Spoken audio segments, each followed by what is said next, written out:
Hi guys, welcome to Winsome Cottage Garden. My name is Hannah and I'm so glad that you decided to join me today.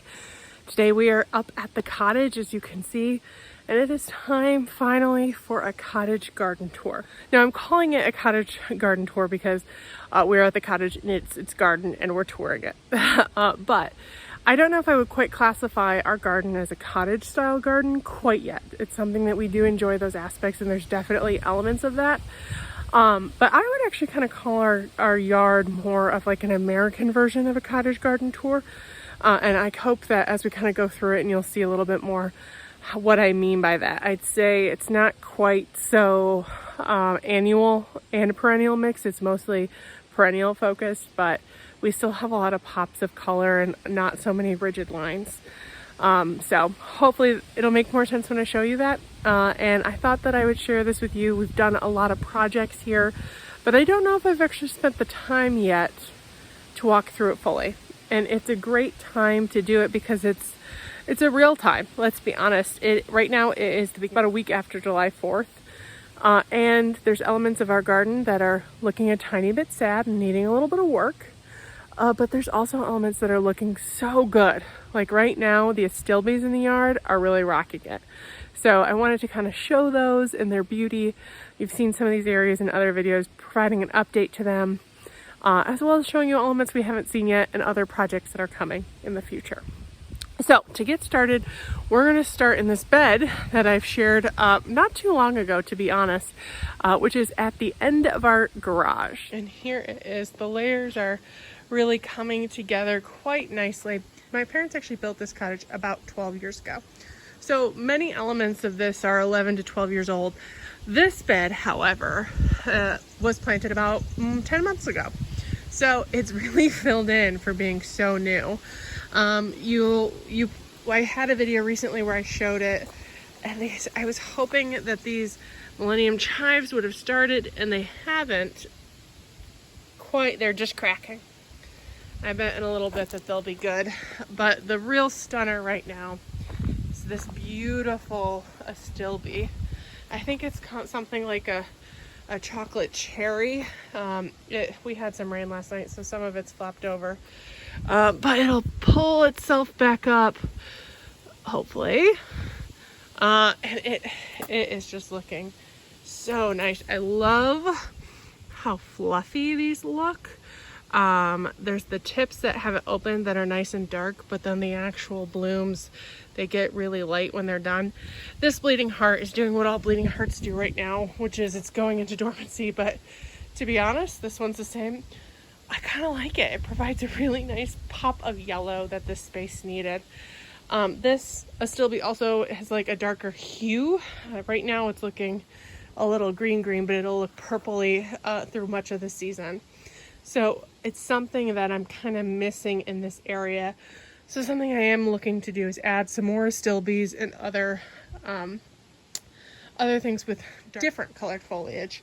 Like this is something we planted and is taking over quite nicely. Some of the Japanese ferns are looking nice. This is a plant that I love because you can see right here, it's got a super bold leaf, which like provides a lot of substance that's needed in this space. I can never remember what it's called. I'm going to put it on the screen. I want to say it's a ligularia, but I can't, to be honest. And again, this is one that is going to be popping pretty soon. You can see that it's got these tall panicle flowers that are just beginning. And right next to this one, there's actually two in this area, is another beautiful astilbe. That is interesting. I don't know if I realized that this one had like a more curved habit. I don't know if it's supposed to do that or if it just happens to be doing that, but I don't hate it. Looking at it from this angle, it looks a little amaranthy, to be honest, and I really like that. Some of the other things that we planted are doing well. I think I had pointed out one of these Brunnera that I didn't know if it was gonna make it. Did not make it, but you know, some things can't happen. This one is the one that survived, and we bought a couple more of this variety and popped it around. But something that did surprise me, making a very late return, are some lungwort that I had written off for dead. And I'm really happy to see them. Lungwort is a deep shade plant, you might see the sun that I'm currently standing in and be a little surprised. This is very unusual. This is like the 1 hour of sunlight they get all day. Speaking of the 1 hour, this is looking good too. We've got the Hakanakloa. The Japanese anemone are still kind of coming out. I'm hoping we'll see some blooms soon.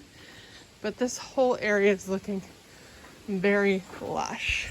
This is actually an area that I'll show you right now that you'll be seeing some of in the coming future, sometime maybe in the next month or so. This is an area that we're going to be focusing on. We have to take some sand out and then we're going to be planting it. This is like the property line behind our garage. Switching back to the lake, you can see we have some beautiful trees. This right here is a conchler. We have another conchler we popped in. We'd actually had a red bud here that we moved because we needed something with a little bit more screening capability, and we thought this would do the trick. And then we have a few blue spruces that are looking so good. We actually had these planted before the garage was built. Was it quite large? We had to have a big digger come, but they have put on probably 5 to 6 feet since they've been planted. They love their space. And there you can see, I don't know if it's showing up on the camera as well. This one, you can see it more. But there's so much growth on them this year that it's just doing really well. Before we kind of enter that way, I just want to show you guys this. Because it's an area that we did plant out last year. I can't remember if it's been documented or not, but our climbing, oh, the dogs have discovered where I am. You're okay, I'm just doing a tour. We've got a climbing hydrangea on this structure that is beginning to put on some good growth. We also have some toad lilies here that are looking good and some beautiful Japanese painted ferns. I think this is the best they look everywhere. Even when they're new like this, when they come out new, they're like really dark and delicate, and then they go more to like these. But I love them. They just provide so much interest. This is another area that's being worked on. We haven't quite figured out what we want to stick there, but we've got some ideas. Okay, I'm actually gonna walk back to the other way and take you down the front yard, which will probably hopefully help my dogs. If I stayed there much longer where they could see me, they were gonna get loud. Because Maisie, as you guys know, is a gardening dog, and she doesn't understand that here at the cottage we do not have a fenced in yard. And she can't always come out with me. Sometimes she does, and I put her on like a stake, on a leash on a stake, and she likes that for a little bit, and then she's done. But anyway, we've made our way back to the front of the house, and I do want to show you what our pots are looking like because I'm so pleased with how they've turned out. Isn't this just so cute? The pansies have definitely rebounded from where we cut them. This one right now is my fave because the pansies just provide a lot of different variation. This one is still looking good. That's looking kind of good too. Though I think this guy is looking a little sad. We did in this planting, we did lose some major leaves in the caladium. It's pushing some new growth. And we also lost one of the caladiums. So it's not looking quite as vibrant as I would have hoped, but it'll give it a little bit longer, and it will. The other things that we planted earlier this year, this astilbe is just starting, some more beautiful Japanese painted ferns, and this little bleeding heart is just beginning to go out of bloom. Over here, things are doing well as well. Astilbe stand there's beginning to bloom. I'm noticing that there is a fern in the middle of it that we need to take out. This hydrangea standard did get pruned. Probably could have been pruned a little harder, but it is going to be blooming quite soon. This is actually a little quick fire hydrangea standard. Let me pull out. We've got some Annabelles here that I think there's maybe 1 or 2 blooms on the other side. No, there's actually one right there. but nothing on the front side. This is the second or third year it's done that, so we like to threaten plants here and be like, hey, you better perform or we're gonna be yanking you out. We find that after we threaten them that they tend to bloom the next year, so consider yourself warned. I've got some pretty hostas in here. This is an acanthus, bear's claw. That's looking pretty good, though it's never bloomed. This one, though, I moved from my house. It's only been here maybe 2 to 3 years, so you should bloom, but I'll give you more than 1 year. The hellebore we planted is doing well. This stand of ferns is just going crazy. Well, it loves its spot. And actually, look at this. This hosta has survived. The deer have not found it yet, which is so exciting. I'm absolutely loving it because it provides us, hold on, let me move this, glorious little pop of color as we go down this path. There's not a lot of things to show here. This Hydrangea has forgotten what season it's in. I think it's like a sonic boom Hydrangea. Here's another view of over to the front yard with this, with our beautiful ferns kind of just swaying a little bit in the breeze over this. Well, it's supposed to be a lollipop spruce. It's very, very squat. This actually right here is one of my favorite little surprises because you don't see it in a lot of areas, but we've got some astili that are just beginning to bloom, and we've also got a couple different hosta tucked in here that provide a little pop of color. Over here, this Hydrangea is going to be blooming soon, and this is one of the prettiest views, I think.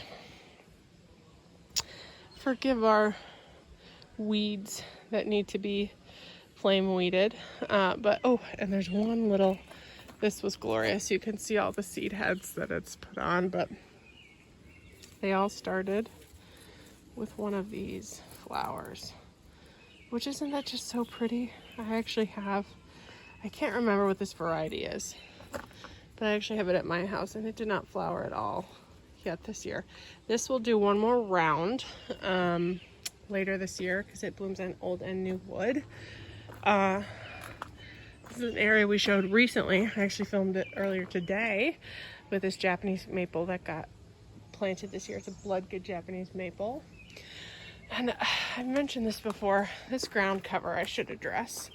You can see here a great representation of it. This is Utilitarian, also known as chameleon. It is a massively invasive ground cover that I would not recommend. It's obviously looking its best right now and it's a lot of interest. It is honestly one of the most invasive things I've ever dealt with. It is impossible to eradicate. It spreads by rootlets, which will go 2 to 3 feet down. And you can pull it and you can pull it and you can pull it and you can flame weed it and it still comes back. So we're in the process of trying to figure out how to get rid of it. It was recommended to us by a landscaping company who did some of the like earth moving for us when we put this garden in, and we rue that day. Like truly, it's one of those things that you look back and if you ask my parents or anyone, what's one thing you regret in your yard? This. So what I would recommend is that you not plant it. It's looking its best right now. It's variegated in the sun. You'll see it in a little bit. It's got a little bit more red, which is why my parents planted it, but man, deeply regret it. Over here we do have a couple Mexican primrose that are just petering out a little bit, to be honest, but then they're going to be taken over. The show will be handed off to some balloon flowers, which are just starting. And as we continue down, this is, I think it's a ginger white nine bark. Its foliage is just so interesting. It's actually why I added one in my yard. Our oak leaf hydrangea is doing well. We'll see some blooms soon. But these guys, some beautiful astilbes here. I don't know what variety they are, but I just love how vibrant the purple of the flower is. So pretty. I do want to show you this guy. Look at this Clematis. Isn't that beautiful?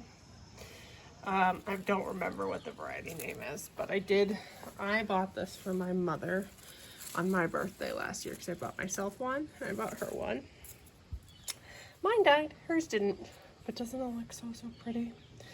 I think I'm gonna see if I can find another clematis to go right here, because we actually had another one that did not survive the winter. It was an odd winter for some winter kill. But this guy should kind of go this way.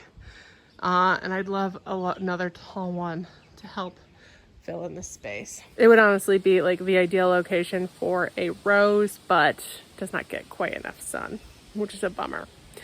Anyway, that brings us over to this lower deck portion that we've seen in a lot of videos, because we've done a lot of projects here. So I'll kind of give you an overview of the bed, but you're going to see some holes because in some other things that are out. There's actually a video that we're going to be posting later this week as we kind of we took out some stuff and we're putting new stuff in, as always with the garden. So let me show you what it's looking like right now. Okay, we are on like the edge of golden hour.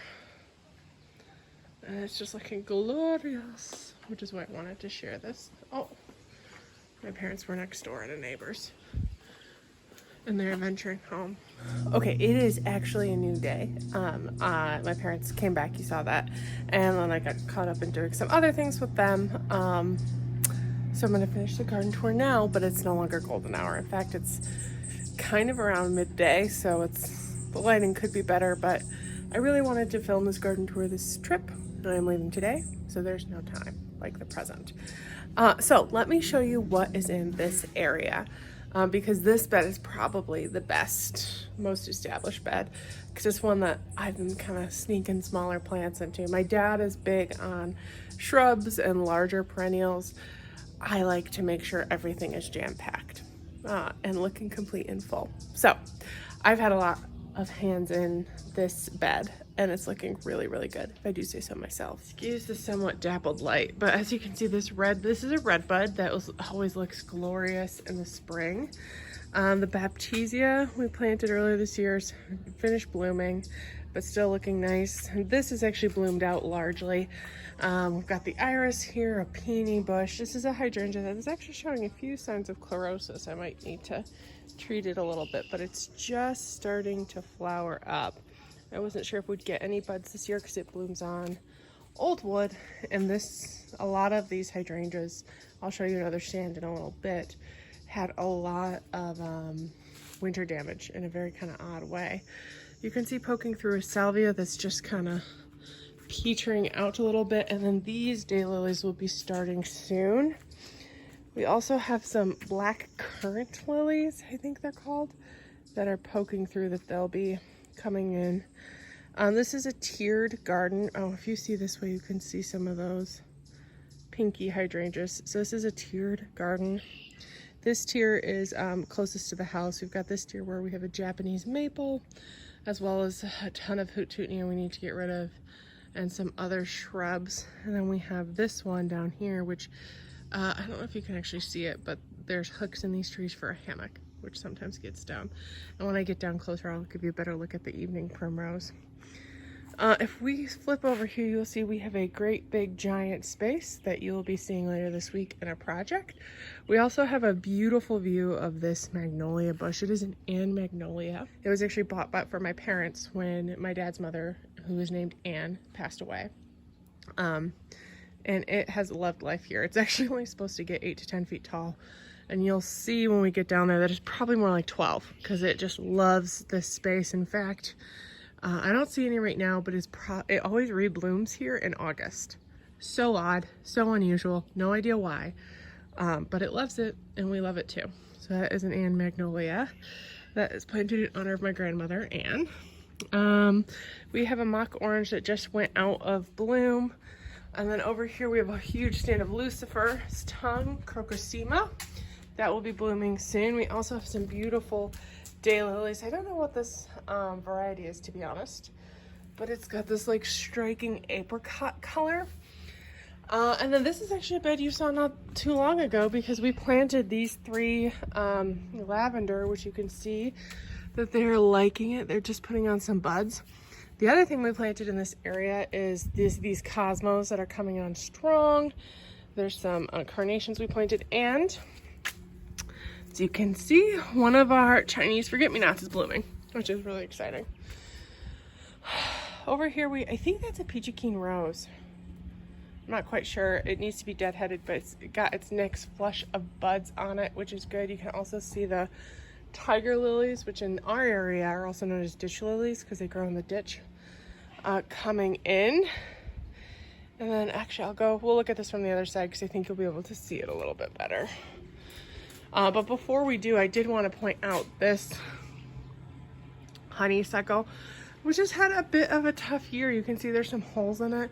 It was one of those things that was deeply affected by winter damage in kind of a strange way, which is a bummer. We've cut it out, but it'll provide some areas for it to continue growing. It's on a trellis down here, and we're happy for it to take over this rail. Unfortunately, it doesn't have a scent, but it's still got beautiful blooms.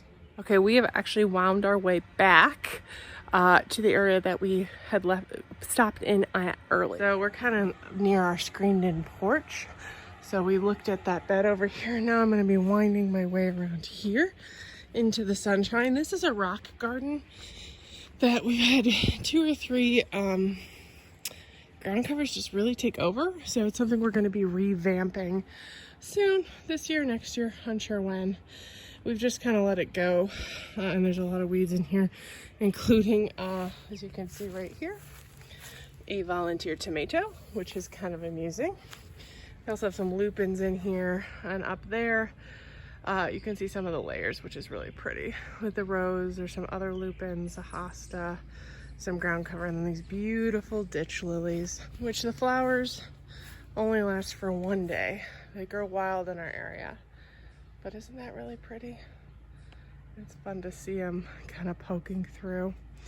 Here's another look at the magnolia that we'll probably see back in bloom. This is another area that we're planning on spending some time later this year because we're going to actually pull the bed out a little bit.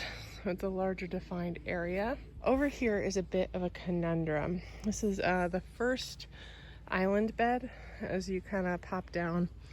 It's one that we have some deer resistant things in, and our fencing was breaking down, so we kind of pulled some back and the deer ate the deer resistant things. You might be able to see there's a lot of weeds in here, but this right here is some creeping geranium they were supposed to leave alone.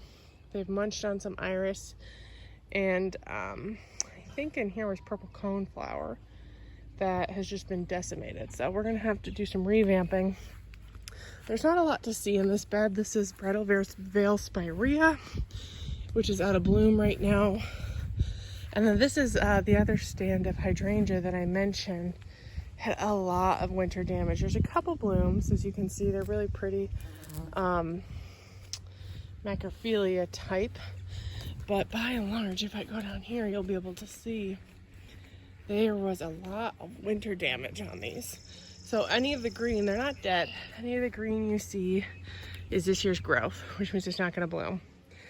We left them, we just need to get in here.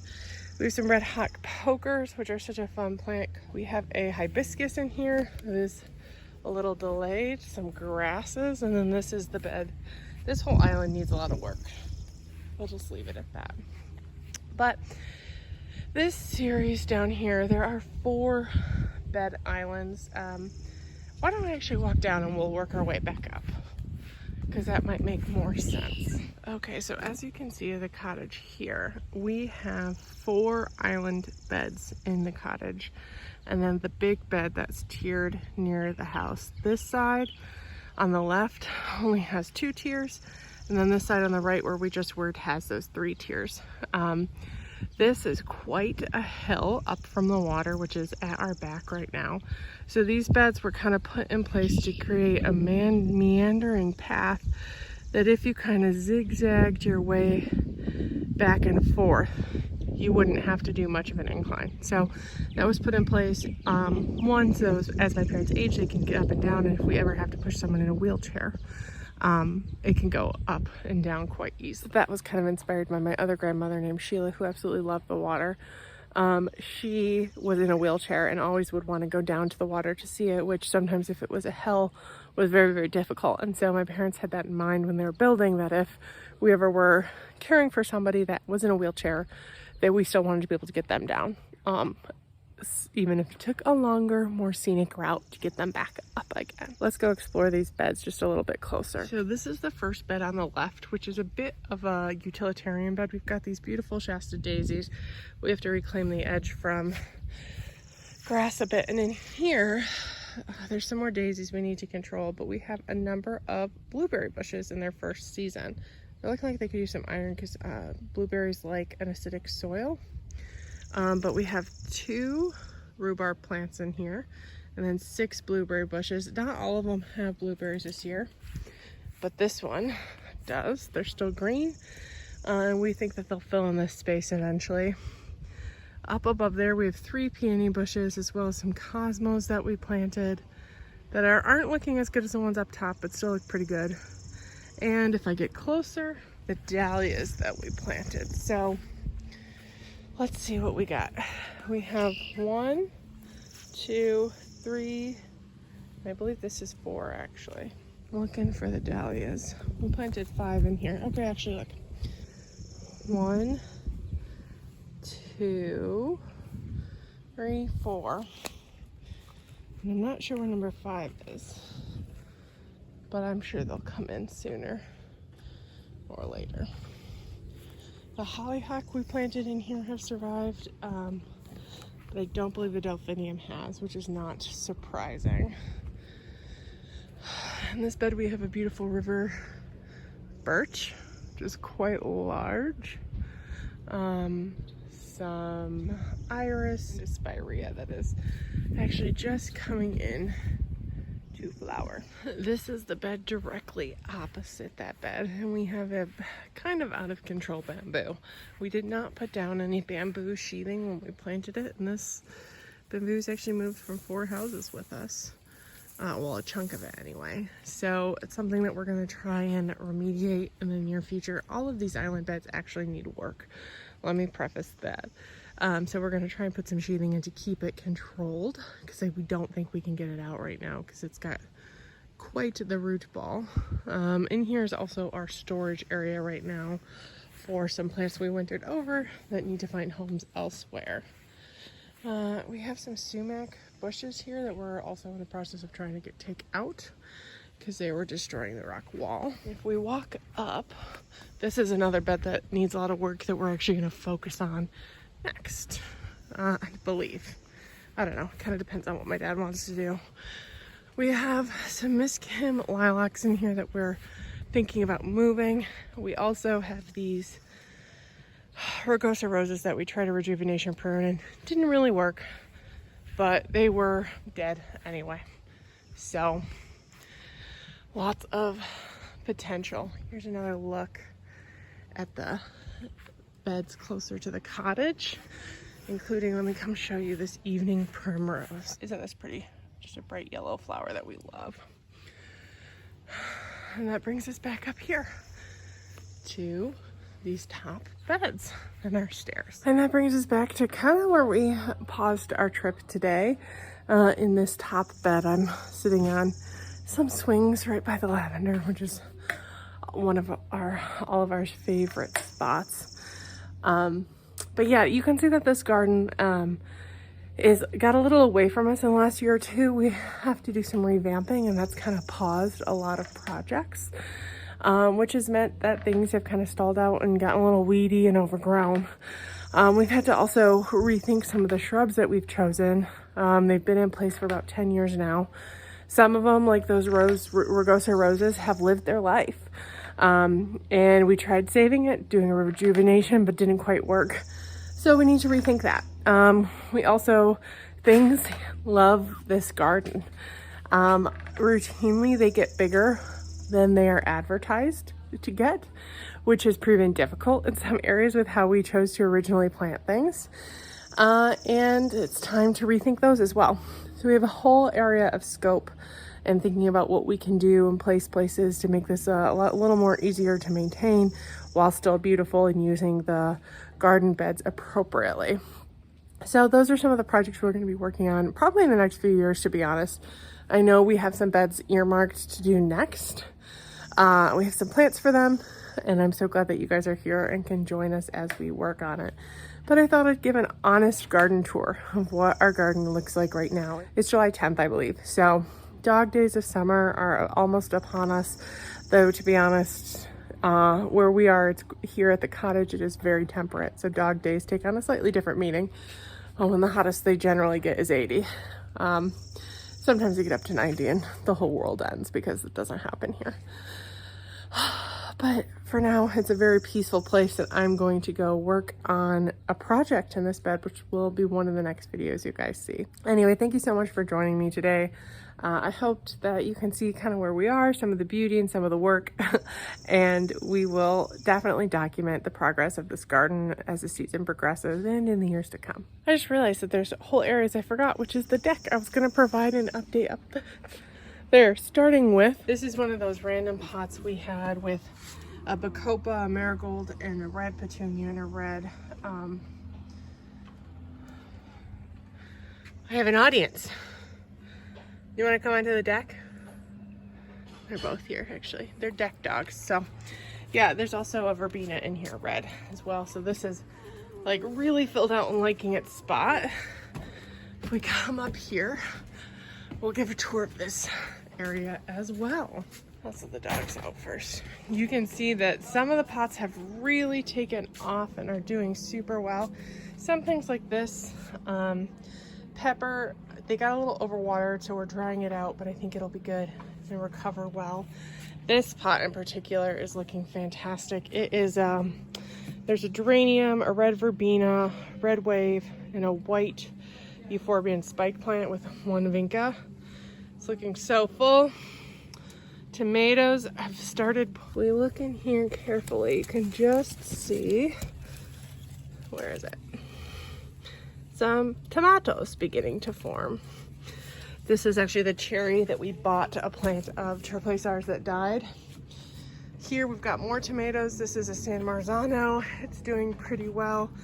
This guy, you might notice the powder, that's deliberate. It was attacked by, can you see him? Aphids. So we've been spraying and giving it some diatomaceous earth to kind of knock it out. I am worried about the cherry tomatoes because here's the experiment I did where I put two cherry tomato seedlings that were very, very small into a pot. One's a blue cream and one's a Napa Chardonnay. I thought the Napa Chardonnay, which is on the right, was going to die. It hasn't. It's doing really well. So now we're doing another experiment to see how adversely affected having two in one pot will be. Over here you can see this is also looking great. Here's another San Marzano that actually has a lot of tomatoes on it. So that is exciting to see. Our first round of strawberries were a bit of a dud, mostly because the chipmunks ate them, but it's really nice to see some more beginning to show. This pepper, same thing, got a little overwatered, but we're thinking it'll recover. This is actually my favorite pot out here. We've got a light super wave petunia, a darker wave petunia, a euphorbia, and a pink geranium. Just like so nice and full, which is pretty. Another small pot of leftovers, and then this is what this Starring Night wave petunias. They're a little stripier than they normally are. And the red verbena is not holding up to their vigor. This is our garden section, which you can see that these guys are just beginning to climb, which is exciting. We've got two black-eyed Susan from Bergia vines, a white euphorbia, red super petunias. You can also see we're battling some pest pressure, but our cabbages are finally beginning to form up. This one I think is the best. That's still quite small. Still exciting. Herb bed taking off well. These peppers are looking the best. Tons of parsley, tons of basil, doing well. This is doing okay, and our lettuce is beginning to bolt a little bit, so we're just looking so nice. Okay, so that is truly it. Thank you guys so much for watching today. We hope to see you in the next video. Bye-bye.